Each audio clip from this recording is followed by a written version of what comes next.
como analisa o lance que resultou no penalti em favor do Futebol Clube do Porto. Artur Soares Dias assinalou bem o penalti por mão de ferro. A arbitragem teve influência no resultado do Clássico, Rui? João, eu quero te dizer uma coisa e para os telespectadores que me parece importante. E eu, de vez em quando, tenho este tipo de abordagem porque me parece crucial que se entenda o seguinte. Um jogo tem, normalmente, 1h30. E nessa hora e meia acontecem lances.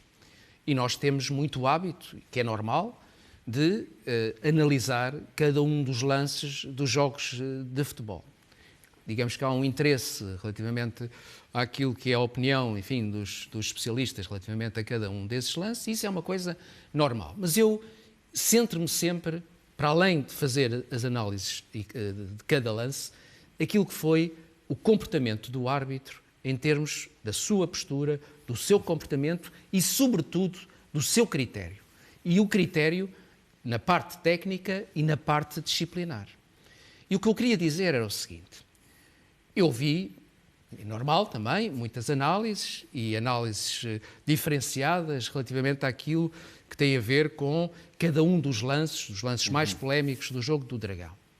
Mas, independentemente disso, há opiniões que defendem a ideia de que o jogo no Dragão devia ter tido um conjunto de expulsões.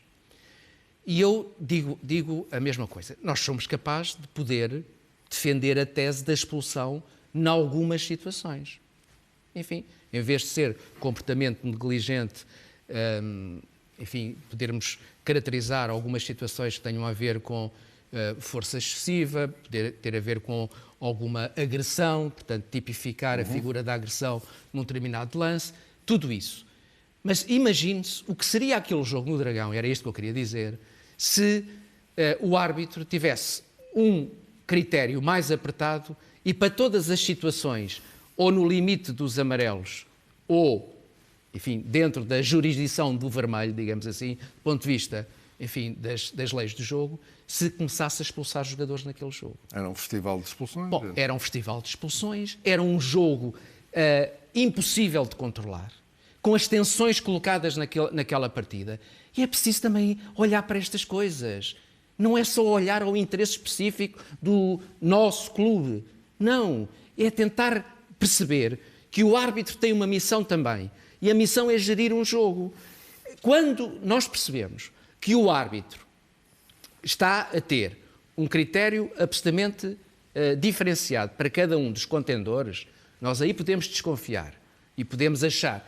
Neste caso concreto, que é isso que eu gostava de dizer, o Artur Soares Dias conseguiu segurar um jogo que, se tivesse um critério mais apertado, provavelmente não iria conseguir controlar. Portanto, nesse sentido, vamos responder às perguntas. A arbitragem teve influência no resultado do Clássico, sim ou não?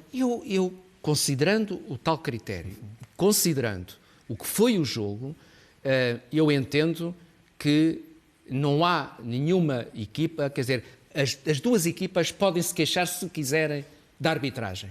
Em termos globais, para mim o que fica é um Porto melhor do que o Benfica. E como analisas, Rui, o lance que resultou o penalti em favor do Porto? Eu acho que é bem assinalado. E Artur Soares Dias assinalou bem esse penalti? Eu acho que é bem assinalado, fundamentalmente, como vamos ver através das imagens, por questões que têm a ver com um critério fundamental, que é o critério da volumetria. Tu podes-me perguntar, mas concordas com esse critério? Isso é outra questão. Agora, o que está plasmado nas leis tem a ver exatamente com os movimentos não naturais que são feitos e quando os jogadores, como foi o caso de Ferro, levantam o braço ao nível do ombro ou superior ao nível do ombro, as regras mandam punir essas situações.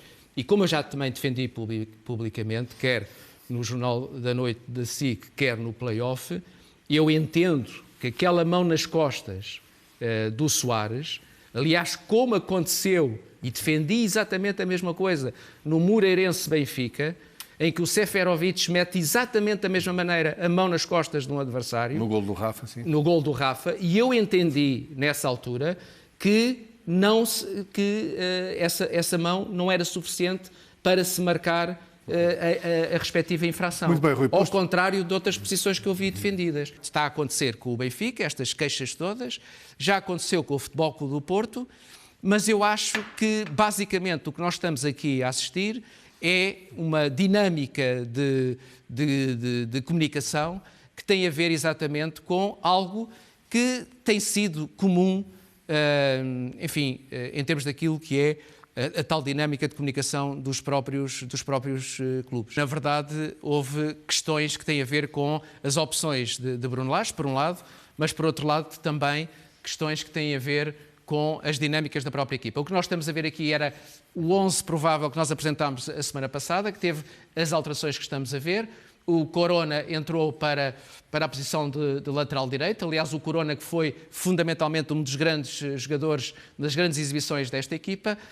O Marega foi titular e no Benfica tivemos claramente a entrada de Chiquinho. Portanto, nós tínhamos Sérvi e Gabriel com possibilidade de jogarem no 11. O Gabriel, como se sabe, estava impedido e entrou então o Chiquinho para o 11. Eu acho que estas opções não favoreceram o Benfica. O Benfica teve grandes dificuldades do ponto de vista da gestão da ação do corredor esquerdo. A não entrada de Sérvi acho que foi uma má opção